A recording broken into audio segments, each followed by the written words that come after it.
அடமுத்து நக்கு இருக்கு மொத்தமும் தெளிய முறையிடலாமோ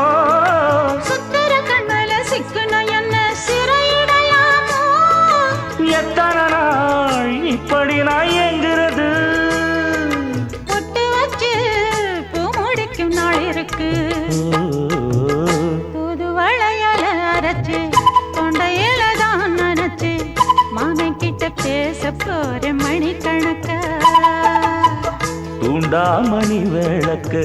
தூண்டி விட்டு எரிய வச்சு உன் முகத்தை பார்க்க போற நாள் கணக்கா